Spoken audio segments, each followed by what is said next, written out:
In 1995, Tony Randall became a father for the first time at the age of 75, a detail that left all of Hollywood both astonished and whispering.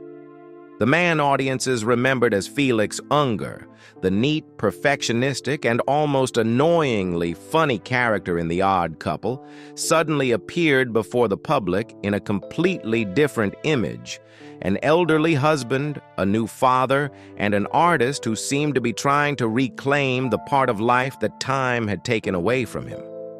Tony Randall was not the kind of star who lived on scandal. He was courteous, intelligent, possessed a voice as sharp as a scalpel, and had the ability to turn fussiness into art. On screen, he made audiences laugh through tiny obsessions: a room that was not clean enough, a towel that was not placed correctly, even a sentence spoken off rhythm could drive Felix mad. But behind that humor was a far lonelier man. Many years spent standing in the shadow of an iconic role, a long marriage that ended in loss, and the fear of being remembered only as the eccentric roommate of American television. What makes Tony Randall most intriguing is not the laughter he left behind, but the silence after that laughter. How could a man who spent his entire life controlling every beat of dialogue be unable? Tony Randall was born in 1920 in Tulsa, Oklahoma, a place no one would have expected to produce someone as obsessed with every tiny detail as he would later become. But it was precisely in that seemingly ordinary environment that a habit formed very early. A habit that would later shape his entire personality. His father dealt in art and antiques. He was not an artist, but he lived among things that demanded precision in the way they were seen. Colors had to be right, composition had to be balanced, every detail had its own proper place. Tony Randall grew up among such things, and it seemed that he did not merely see them. He learned to feel when they were out of place. As a boy, he began doing something that annoyed adults, imitating other people. Not to be funny, but almost as a reflex. He observed the way they spoke, the way they moved, and then recreated it with surprising accuracy. Teachers did not like it. They called it and from that point forward, a certain kind of person began to take shape. Someone who always looked at everything more closely than necessary, and gradually came to believe that if he observed carefully enough, if he arranged things correctly enough, then everything in life could also be controlled. But that very belief would later become the thing he could not hold on to. Tony Randall did not enter acting like a star who had been chosen in advance.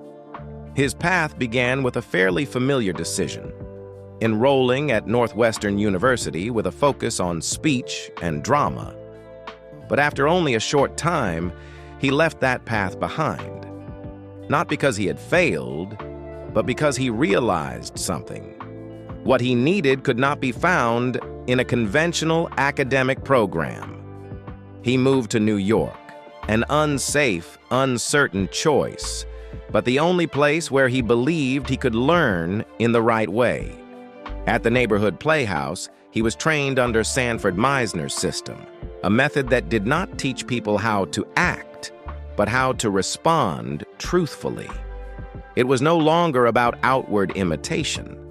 Everything began to move deeper inside: emotion, rhythm, presence. This was the first time his ability to observe and recreate was placed inside a serious structure. But training did not mean opportunity.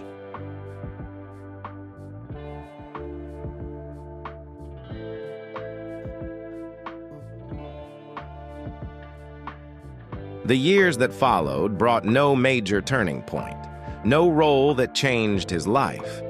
Tony Randall did whatever he could to survive in the industry, working as a radio announcer, taking small stage roles, even changing his name to Anthony Randall to make himself more approachable for work. Every opportunity was small, scattered, and not enough to create a clear image. He was not the kind of person Hollywood looked at and immediately recognized. And then, before anything had a chance to fully take shape, war broke out.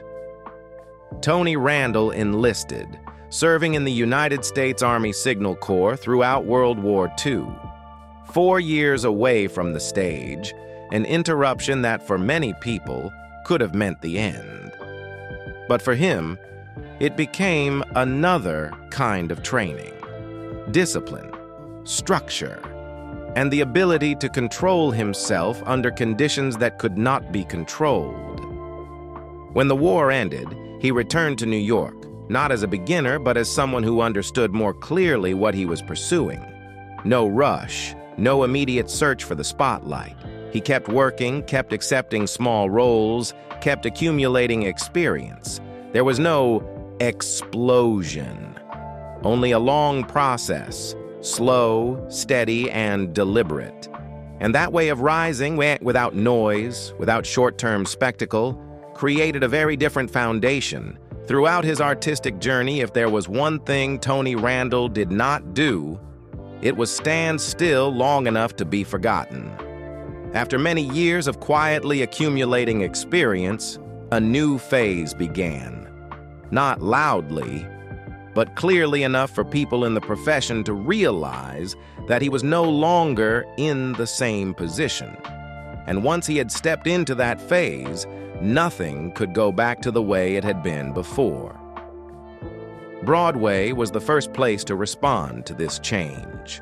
With Inherit the Wind, Tony Randall did not merely perform adequately. He began to be seen as an actor capable of controlling the rhythm of a scene, someone who knew when to push forward and when to hold back. He did not need to show off, but he was always present at exactly the right moment. That was the kind of actor people in the industry began to notice. But the stage, important as it was, still was not the place that brought him to the masses. That happened when he entered film, and this time, he was no longer appearing in scattered small projects. Pillow Talk, Lover Come Back, Send Me No Flowers. These were all major films with top stars and wide audiences.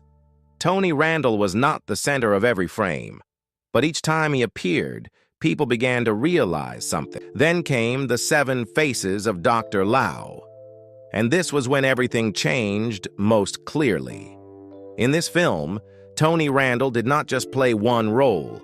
He transformed into several completely different characters, from voice, posture, to the way each one existed within space.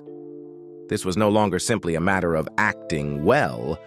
This was the moment he proved that he could disappear completely into a character, then reappear as another human being within the very same film. And from that moment on, Tony Randall was no longer a name that was merely suitable for supporting roles. He became the kind of actor whose appearance made audiences pay attention, no matter where he stood in the story. It was truly a story about the result of perseverance, one that makes each person believe more deeply in their own difficult professional journey. And then, after all those slow steps forward, Tony Randall stepped into a role that no one, not even he himself, could have predicted would change everything so profoundly. In the early 1970s, The Odd Couple appeared on television. A very simple idea. 2 men living together, one messy, the other obsessed with cleanliness. But from the very first episodes, audiences no longer saw it as an ordinary sitcom, because Felix Unger, the character Tony Randall played, was unlike anyone they had ever seen before.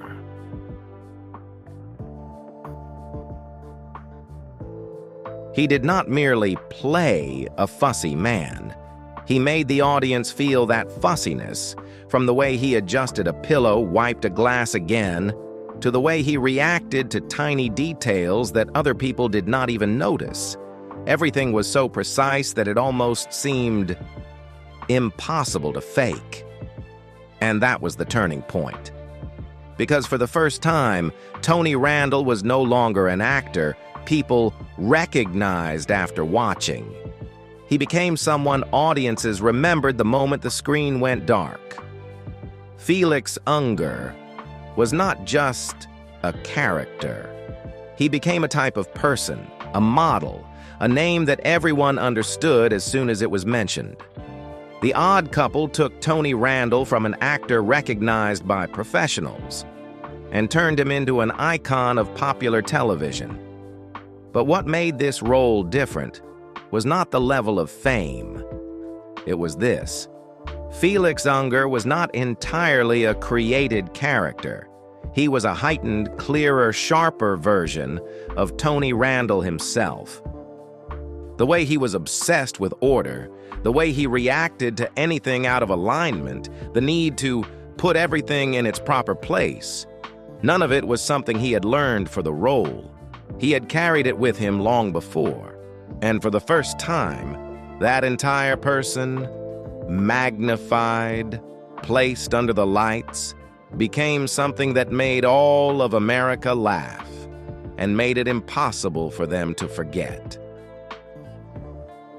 But just when everything seemed to have reached its highest point, Tony Randall saw something completely different. The Odd Couple was not merely a success, it was a phenomenon. Felix Unger was no longer just a character. He became a kind of person audiences could immediately recognize, a figure powerful enough to exist beyond the show itself. And for the first time in his career, Tony Randall was not only acknowledged, he was remembered. But for him, that was not necessarily a complete victory, because the more successful Felix Unger became, the more dangerous he became, not for the audience, but for Tony Randall himself. Tony Randall understood very clearly what many actors take an entire career to realize. A role that is too big can become a trap. If he continued following it, he would no longer be an actor. He would only be Felix Unger, repeating himself in different versions. And he decided to break that. After the sitcom ended, instead of clinging to the image that had made his name, Tony Randall moved in a completely different direction with Love, Sidney in 1981. The character Sidney Shore, a man with complex layers of personality and understood to be gay, was not a safe choice at that time. American television was not yet ready for roles like that. That was no longer just a career move. It was a gamble, a way for him to separate himself from the very shadow that had carried him to the top. And for a time, it seemed as though he had succeeded. But there was one thing Tony Randall could not change. No matter how far he went, no matter how different the roles he chose became, Felix Unger was still there. In 1993, more than 20 years after The Odd Couple ended, Tony Randall and Jack Klugman returned in The Odd Couple, together again. No reintroduction was needed. No rebuilding of the characters was required. They only had to appear, and the audience recognized them immediately, as if no time had passed, as if Felix Unger had never left. And that was the moment that revealed the clearest truth about Tony Randall's peak. He could try to step out of the role that had defined him, but that very role was the one thing that never left him. And perhaps after all his efforts to escape it, Tony Randall also came to understand something. There are some things you do not need to escape from. You only need to put them in their proper place. The fame that television brought him was enormous. The Odd Couple brought him to millions of viewers, turned him into a familiar face, an icon no one could deny. But that was not where he stopped.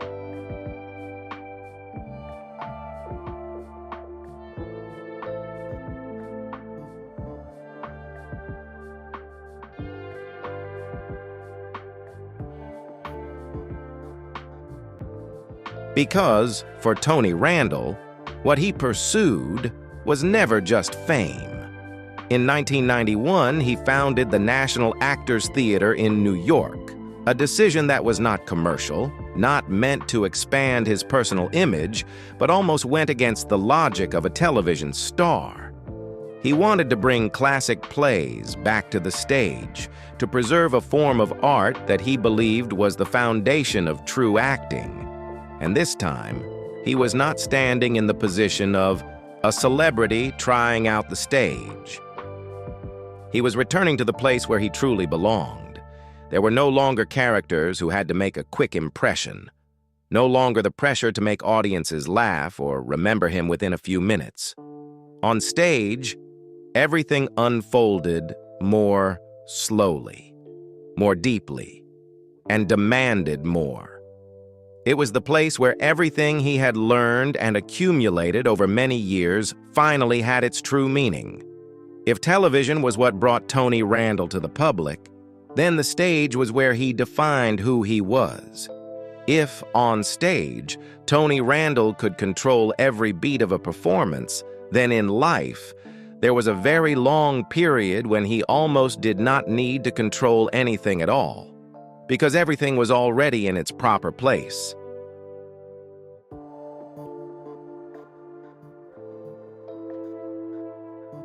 In 1942, before he had fame, he married Florence Gibbs. She was not part of the entertainment world, did not appear before the public, and almost never became part of the image audiences knew.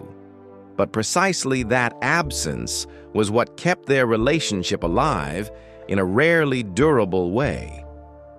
They lived together for 54 years, without noise, without display, without needing to prove anything. No children, no attention-grabbing stories, but one thing remained present throughout. They were friends, true companions to each other. It was a relationship not built from grand moments, but from stability that stretched through each day, each year, from the time Tony Randall was still unknown until he became a familiar face on television. No scandal. No moments that had to be explained to the public. And for that very reason, when it ended, the change became clearer than anything that had come before. In 1992, Florence Gibbs passed away.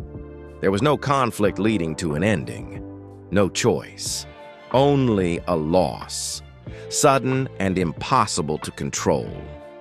After more than half a century, for the first time in his adult life, Tony Randall had to face an emptiness he could not fill with work, nor rearrange according to any kind of order.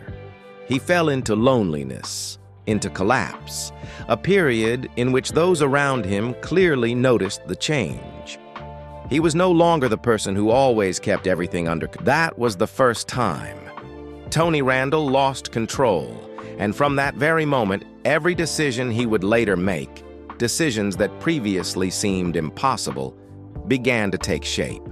After a loss that had lasted across more than half a century of life, many people believed Tony Randall's emotional life had closed in the way it was supposed to end, quietly, privately, with no further chapter.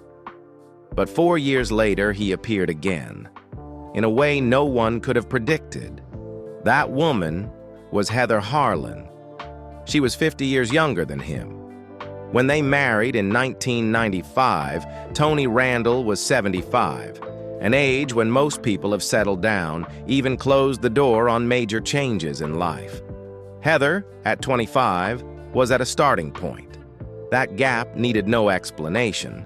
It created its own reaction, and the reaction came very quickly. Not congratulations or sympathy, suspicion. People questioned motives, sincerity. The possibility that a relationship which, by ordinary logic, should not exist, could survive at all. The press was no longer speaking much about Tony Randall's career at that time. They were talking about this marriage, but what kept this story from stopping at controversy was what happened afterward. There was no quick breakup, no sign of a temporary relationship. Instead, there was a very different rhythm of life, private, stable, and almost separate from what outsiders thought. Tony Randall did not enter this marriage as someone completely certain. He had hesitated, had questioned his own choice. But what is worth noticing is this. This time, he did not try to solve it with logic the way he had done with everything else in his life. And perhaps, at that very point, he changed. In their rare appearances together, people noticed something difficult to define. Tony Randall, the man who had once controlled every detail on screen, became more relaxed, lighter, almost no longer needing to keep everything in absolute order. Not a change so large that it could be recognized immediately, but enough to show that, for the first time in many years, at an age when most people have already closed the major chapters of their lives, he opened an entirely new one, not with a statement, but with an undeniable event. Tony Randall became a father at the age of 77, and only 1 year later, he welcomed another child. The two children entered his life not as a familiar continuation, but as a complete reversal of life's rhythm, from a man who had already traveled almost the entire journey back to the first days of fatherhood. That alone was enough to create a powerful wave of reaction. The public did not stand on one side. Some saw in that decision a rare kind of courage, a man who refused to be limited by age, who still chose attachment, building, and living fully with what remained. But there were also many opposing opinions, raising questions that were not easy to answer. Whether a father at that age could accompany his children long enough, whether those children would have to grow up with an absence too soon, and whether it was a choice born from love, or from another fear that outsiders could not see. Tony Randall did not argue with those questions. He did not appear to explain or defend his choice before the public. He continued to live with it, as he had done with many decisions before. Quietly, but decisively. But what truly makes this story different does not lie in the outside. Tony Randall did not enter fatherhood with the illusion that he had much time ahead. At that age, he understood clearly the limits of the body, understood what could and could not be controlled, and especially understood that there would be parts of his children's lives where he might not be present. Not as some distant possibility, but as something almost certain. From that awareness, a series of actions began, not loudly, not mentioned much at the time, but carrying a meaning deeper than any explanation. He began recording everything. Not the great moments, not carefully prepared special occasions, but very ordinary videos. Days inside the house, brief conversations, images that might have no value to outsiders. But for him, it was a way of preserving his presence within a stretch of time he knew he would not be able to enter directly. He did not record his career. He did not recount the roles that had made his name. He did not try to build a legacy in the usual sense. He simply left behind himself. A father talking, laughing, existing in very everyday moments, so that later, when those children grew up, they would not only know him through other people's stories, but could also see him, hear him, and understand him in the most direct way possible.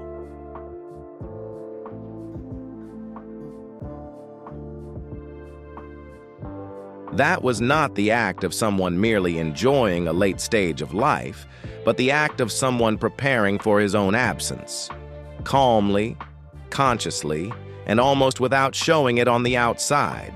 And at that point, the story was no longer about the controversy of right or wrong, nor about how society viewed that choice. It became something simpler, but also harder to accept. A man, after everything he had been through, chose to love, chose to begin, and chose to leave part of himself behind.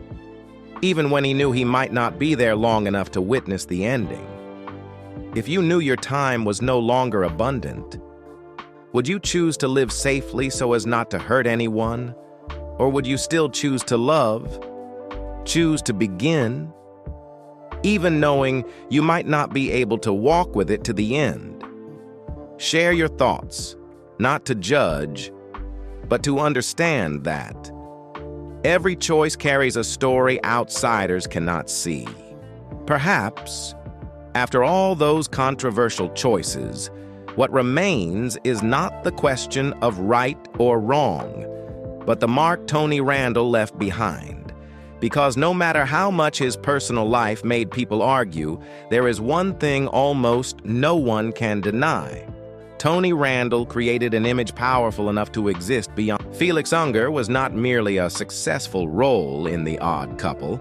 He became a prototype character, a true clean freak, obsessively devoted to order to an extreme degree, yet built with enough depth that he did not become a simple joke.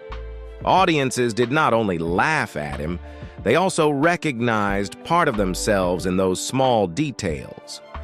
From that point on, Felix Unger no longer belonged only to Tony Randall. He became a template that countless later sitcoms continued to explore. A kind of character who, the moment he appears, the audience immediately understands how he operates. Someone who always wants everything to be perfect, always clashing with the world around him because of its imperfection. But what makes this role truly valuable does not lie in the fact that it was repeated. It lies in the fact that it shaped the way television told everyday stories, turning small conflicts in daily life into the center of comedy instead of relying only on big situations or surface-level drama. And in a very quiet way, Tony Randall became part of that language, part of the way audiences understand sitcoms, characters, and the very small but very real things in life. But if Felix Unger is what made Tony Randall remembered on screen, after gaining fame from television, he did not remain in that safe zone, but deliberately returned to theater, a stricter environment with less glamour, but one that demanded far more skill and presence. Founding the National Actors Theater was not a symbolic move or a way to promote his image, but a deliberate effort to preserve classic plays at a time when they were gradually being pushed to the margins of the entertainment market. Tony Randall did not only perform on stage, he created the conditions for the stage to continue existing, and more importantly, for young actors to have the chance to encounter a form of acting that could not be replaced by any other medium, where every line, every silence had to stand on its own before the audience, with no chance to do it over. If television made him famous, then his choice to return to the stage was what defined him as an artist in the truest sense. Not someone seeking attention, but someone devoted to the values he believed were essential. And when those professional choices are placed beside his personal life, one thing gradually becomes clear. Tony Randall did not live according to the patterns other people expected of him, but according to the way he was forced to face his own limits. His decisions in love and family did not follow ordinary logic, were not at the right time, were not appropriate to the circumstances, but they reflected something audiences could feel very clearly. When time is no longer something that can be taken for granted, the way a person chooses will change. Love, in his case, was no longer measured by compatibility, but by the willingness to accept risk. Family was no longer a stable structure according to social norms, but became a deeply personal choice, sometimes controversial, but not therefore any less sincere. And above all, time. The thing he had once tried to control through discipline and order ultimately became the only limit that forced him to change the way he lived, not through theory, but through concrete decisions. It is at this point that Tony Randall's legacy no longer rests entirely in one role or one period of his career, but in the way he forces audiences to reconsider things that seem obvious. Should a life be judged by whether it followed the rules correctly, or by whether a person dared to choose what mattered to them at the very moment it could no longer be postponed? The image Tony Randall left behind is not that of a perfect star, but of a real human being, full of contradictions, full of choices that are difficult to understand, yet precisely because of that, more memorable than any perfection. The final years of Tony Randall's life did not unfold under the bright lights of television, but more quietly, yet in a more complete way. He still worked, still remained connected to the stage, but the rhythm of his life had changed. Instead of chasing new roles, he spent more time with the family he had just built, as if trying to hold on to every moment within a measure of time he clearly understood was no longer long. In 2004, after heart surgery and complications from pneumonia, Tony Randall passed away at the age of 84. His death was not noisy, not a major shock to the media, but it left behind a very specific emptiness, not on the screen, but in the very life he had only just begun again. After his death, Heather Harlan did not choose to step before the public to tell their story, nor did she turn her life into an extension of the fame Tony Randall had left behind. She focused on raising their 2 children, kept her life private, and continued to remain connected to the stage in her own way. Tony Randall's 2 children grew up almost entirely outside the spotlight. There were no attention-seeking appearances, no obvious pursuit of fame, but rather a life kept at enough distance so that they would not be defined by their father's name. What they knew about him did not come only from his roles or from the public stories, but also from the memories preserved within the family. Small, private things that could not be replaced. The friends, the people who had worked with Tony Randall, did not remember him as some distant icon either. They spoke of him as a human being, so those children could understand their father not only through what he had achieved, but through the way he had lived. And perhaps that is the clearest final image Tony Randall left behind. Not an actor, not an icon, but a father who had prepared for his own absence in the only way he could. Absent, but not gone. There are people who spend their entire lives trying to live correctly. The right role, the right standards, the right version of what others expect. Tony Randall had once been like that too, with an almost absolute precision in the way he worked and controlled his life. But then, at a point when there were not many things left that could be changed, he chose another direction. Not to prove anything, but simply to live the way he wanted. No longer overly concerned with whether it was right or not. No longer trying to keep everything in perfect order, just choosing the thing he did not want to miss, even knowing that time might not be on his side. And perhaps that is what makes Tony Randall's story remain longer than any role he ever played. Not because he was perfect, but because in the end, he chose a very clear way of living. A way of living for himself. If you want to continue exploring the stories behind the spotlight, real choices, real lives, follow the channel so you don't miss the next journeys.